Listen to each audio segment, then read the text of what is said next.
কিনা? এই জন্য ভাইরা আমার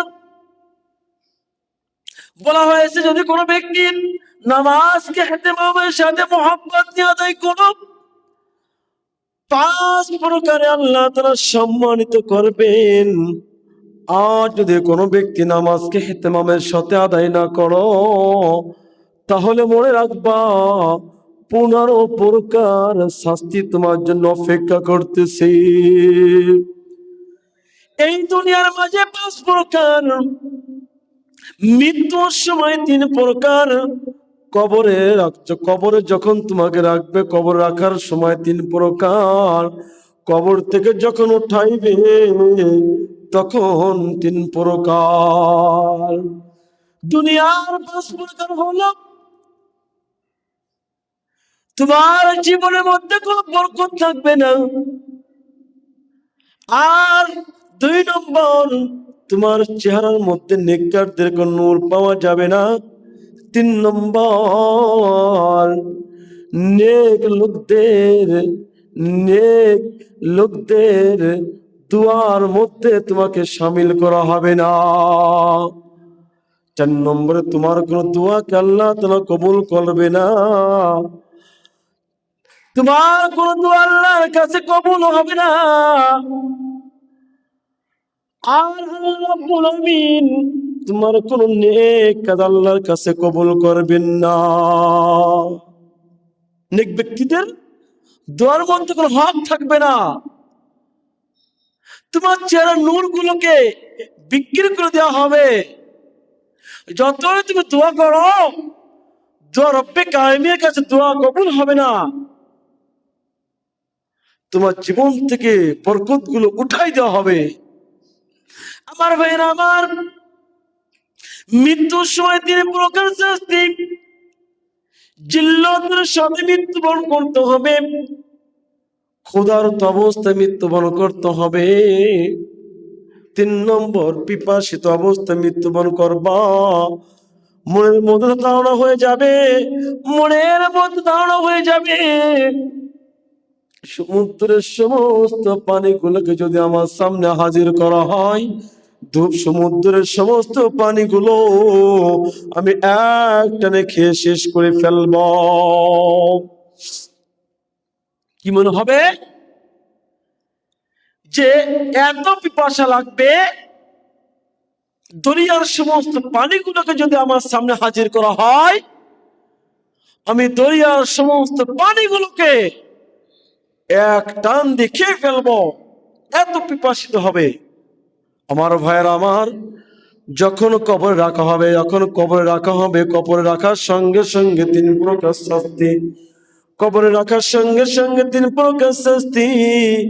কবরটা আমার জন্য সংকীর্ণ হয়ে যাবে। কবরটা আমার জন্য সংকীর্ণ হয়ে যাবে। এক পাঁজরের হাড্ডিগুলো অপর পাঁজরের মধ্যে ঢুকে যাবে, এক পাঁজরের হাড্ডিগুলো অপর পাঁজরের মধ্যে ঢুকে যাবে। 2 নম্বর, আমার কবরের মধ্যে আগুন জ্বালায় দেওয়া হবে, আমার কবরের মধ্যে আগুন জ্বালায় দেওয়া হবে। 3 নম্বর হলো, আমার জন্য এমন একটি সাপ আল্লাহ রাব্বুল আলামিন নিযুক্ত করে রাখবে রে ভাই, এমন একটি সাপ আল্লাহ তাআলা নিযুক্ত করে রাখবেন, যে সাপের চক্ষুগুলো হবে আগুনের তৈরি, আর নখগুলো হবে লোহা দ্বারা তৈরি। আর এই সাপের গর্জন হবে বজ্রের গর্জনের মতন। লা ইলাহা ইল্লাল্লাহ, লা ইলাহা ইল্লাল্লাহ, লা ইলাহা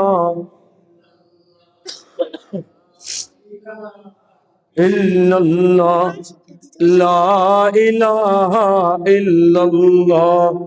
লা ইলাহা, লা ইলাহা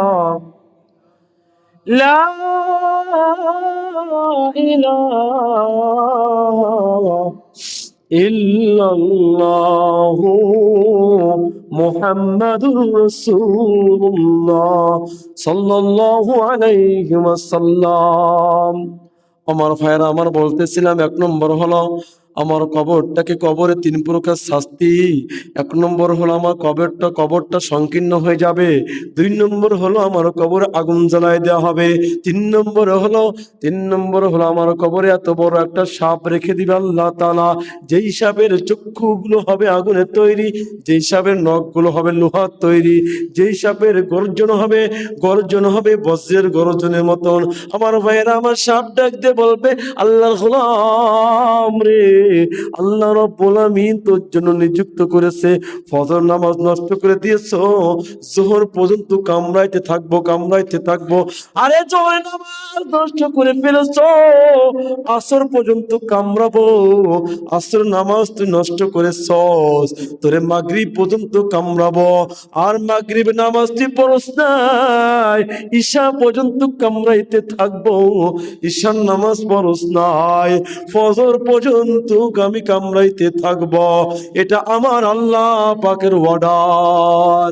আমার মেয়ের, আমার এই সাপে যখন একবার কামড় দিবে, একবার কামড় দেওয়ার সঙ্গে সঙ্গে 70 হাত পাতালের মধ্যে চলে যাবে। আল্লাহর গোলাম 70 হাত পাতালের মধ্যে চলে যাবে, আবার উঠবা, আবার তোমাকে কামড় দিবে, 70 হাত পাতালের মধ্যে চলে যাবা। কঠিন শাস্তি। কবরে নামাজ না পড়লে, নামাজের ব্যাপারে অলসতা করলে এই শাস্তি। আমার ভাইয়েরা, আমার যখন কবর থেকে আল্লাহর বান্দাকে উঠানো হবে, আল্লাহর বান্দাকে যখন কবর থেকে উঠানো হবে, উঠানোর সঙ্গে সঙ্গে 3 প্রকার শাস্তি শুরু হয়ে যাবে রে ভাই। আল্লাহ রাব্বুল আমিন তার হিসাবটা কঠিন করে নিবে, আল্লাহ তার হিসাবকে কঠিন করে নিবে। 2 নম্বর, আল্লাহ তার উপর রাগ থাকবেন, আল্লাহ তার উপর রাগ থাকবেন। আর 3 নম্বর হলো আল্লাহ তাআলা তার স্থান দিয়ে দিবে জাহান্নাম, ফিনার জাহান্নামা খালিদিনা ফিহা। আমার ভাইরা, আমার এই হলো 14 প্রকার। আর 15 প্রকার বর্ণনা হচ্ছে আল্লাহর বান্দার কপালে লেখা থাকবে 3টা লাইন, আল্লাহর হক নষ্ট করেছো, আল্লাহর হক নষ্ট করেছো, আল্লাহর গুসায় পতিতকারী। আজকে তুই যেভাবে আল্লাহর হক নষ্ট করলি রে, আজ থেকে তুই আল্লাহর রহমত থেকে নৈরাশ হয়ে যা। আল্লাহর হক নষ্ট করছো, আল্লাহর রহমত থেকে নৈরাশ হয়ে যা, কোনো বিচার নাই, একভাবে ডাইরেক্ট যাবি জাহান্নামে। এটা কি হলো?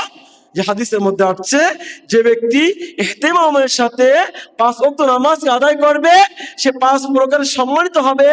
যে 5 ওয়াক্ত নামাজকে ইহতিমামের সাথে আদায় করবে না, সে 15 প্রকার ক্ষতিগ্রস্ত হবে, 15টা প্রকার বিপদের মধ্যে পড়ে যাবে সে। এই জন্য ভাইয়ের আমার, নামাজ ছাড়া যাবে না, নামাজ ছাড়া যাবে না। কারণ আল্লাহ তাআলা কোরআনের মধ্যে জানিয়ে দিয়েছেন, ইন্নাস সালাতা তানহা আনিল ফাহশাই ওয়াল মুনকার, নিশ্চয় নামাজ মানুষকে ফাহিশা কাজ থেকে ফিরায় রাখে। আমার ভাইরা, আমার অন্য হাদিসের মধ্যে আসছে, যখন কোনো ব্যক্তি ইহতিমামের সাথে নামাজ পড়বে, এই নামাজটা তার জন্য নূর হয়ে যাবে, এই নামাজটা তার জন্য নূর হয়ে যাবে, এই নামাজটা